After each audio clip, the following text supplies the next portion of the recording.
Hey everybody, this is Brian Lewis from Inscriber Magazine, and we're going to talk about Jimmy Garoppolo today. Um, I think the four teams that I have getting Jimmy Garoppolo: Chicago, San Fran, Cleveland, Houston, in that order. I think Cleveland would be the third best fit for him.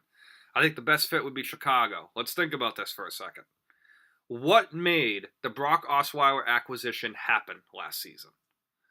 Desperate GM on the hot seat. Desperate coach who nobody knows who really has power. And then you have an owner and Bob McNair who's cocky, arrogant. Most sports owners are cocky and arrogant, so don't take that as a slight. But when you have that combination, it makes you think, wow.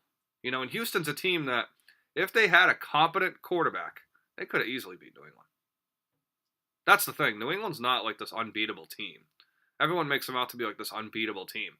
It's the fact that you got to be a well-rounded football team and impose your will. That defense last year for Houston, if you add J.J. Watt, that team's almost as good as those Ravens teams that I grew up loving. The defensive line with J.J. Watt, Jadeveon Clowney, and then you have Whitney Merciless, and hopefully you get Cushing back healthy. And then you have A.J. Bouye, which if you keep him with Kareem Jackson and Kevin Johnson, who was a first-round pick a couple years ago, you're in perfect position to make freaking plays, man. You're in perfect position to make an AFC title game. So I think with Houston, and don't worry about the Brock Osweiler contract, after next season, which is when they'll have to pay Jimmy, if in said situation, Brock Osweiler could be cut next season with $5 million in dead money, and the cap hit being 21 and a half.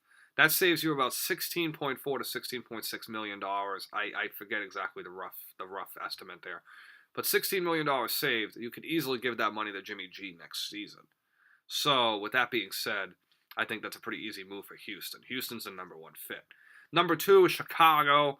I think that if Chicago's able to keep Alshon Jeffrey around, then this is a slam dunk. You have Meredith. Kevin White obviously still has to get his feet wet in the NFL a little bit.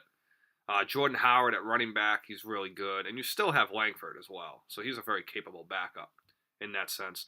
The defense is young, but they're a team that I think that can grow along with Jimmy Garoppolo. They're in step two of a rebuilding process at this point. I don't think they're that far away from Detroit or Minnesota either.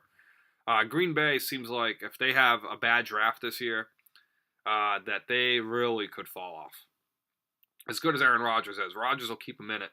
But they're really hitting a wall right now. The same wall that Tom Brady hit in the middle of his career between '06 and 2010, where it seems like the Patriots just can't get it right from the player personnel standpoint before Caserio took over, obviously, that time frame. So, with that being said, what does that leave Chicago, and what does that leave Cleveland and San Francisco? Cleveland is, Hugh Jackson is the ultimate X factor. Because if Buffalo were to let go of Tyrod Taylor is going to Cleveland. That's not even an estimate. Tyrod Taylor is going to be the quarterback for the Cleveland Browns. And I have no second guesses about that. That would be a perfect fit for Cleveland.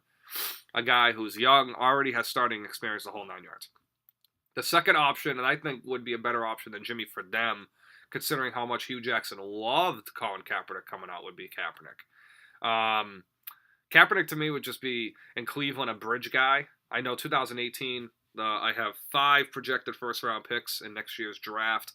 Darnold, Rosen, Josh Allen, Brett Rippon, and yeah. So you get the idea there. I mean, Jake Browning being the 5th. So you have the idea of, wow, that's what the 2018 draft looks like. How does that impact this year with Jimmy G? I'll tell you why. Because teams are already looking at, all right, if I have to re-sign this guy, and I don't think he's as good as where these kids can be by next year's draft, I'm not making the move. That can happen. Now, the logic would be, for San Francisco, if Kirk Cousins ends up getting franchised, and San Francisco does not make the big trade with the Washington Redskins, because I'll tell you what, if you're Washington, you franchise Cousins another year, and you sit. Unless you can get a long-term deal. Personally, I don't know what the Redskins are waiting for. I think Kirk Cousins is a hell of a quarterback. Don't listen to Skip Bayless. He's a hater. He's a Cowboys fan. Whatever. I just feel like with how San Francisco is going to have to build it. San Francisco is worse off than Cleveland right now. Cleveland at least has talent. They have Jamie Collins, Joe Hayden, Joe Thomas. I really like Ibrahim Campbell. I thought he had a good rookie year. I really like Terrell Pryor, Crowell and Johnson in the backfield. Joe Batonio comes back for left guard, so your offensive line's kind of already off to a good start there. Gary Barnidge, a tight end, very talented tight end. So you have some assets. And then you have Ogba and Nassib at pass rusher, so you compare them with another guy. I think if Cleveland were to trade out of number 1, get into that middle round range, and maybe give up number 12 for Jimmy G, and then trade back from number 1 to kind of, but that's it. I wouldn't offer any more than 12. If you give up the 12th pick, you're telling me this guy I could see in the foreseeable future. And for Cleveland, this draft class is not very good at quarterback. You're better off with Jimmy G or Tyrod Taylor. San Francisco is going to have to do a little bit more. San Francisco is in a situation where if you're picking up Jimmy G, that means that your team, you automatically see this team going 6-10, 7-9 next year. And Kyle Shanahan had a really tough adjustment with Matt Ryan fitting into his offense in year 1. It's a very complicated offense.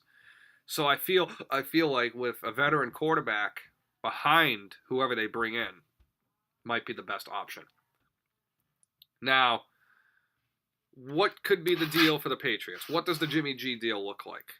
I would say for Cleveland, number 12. 12 in Barnidge for Jimmy. And, I would trade Gronk if I'm the Patriots. That's a whole different topic for another day. But if somehow, some way, the Patriots can package something, I would even take 33 if I'm the Patriots. 33 and 34 to me are very good assets also. I'm like, well, you want a first-round pick. Well, you don't really need a first-round pick. Here's the thing. Jimmy Garropolo does not have the same experience as Sam Bradford. So, with that being said, I feel like everything that comes together, you have to understand, is that Bradford got the first and the fourth because, 1, Minnesota was desperate before the season, and 2, Bradford's a 2-year filler. So obviously giving up a first and a fourth in one draft isn't going to kill them going forward. They still have a second-round pick. They still have a third-round pick. That's a team that's pretty much a wide receiver away from being a really, really good offense. And if they cut Adrian Peterson, they might be able to go get that wide receiver. So with that being said, how does this all impact the New England Patriots? It doesn't. That's the scary thing. The rich get richer, my friends. That's the theory. That's the way of life. The rich get richer. This is Brian Lewis from Inscriber Sports Magazine.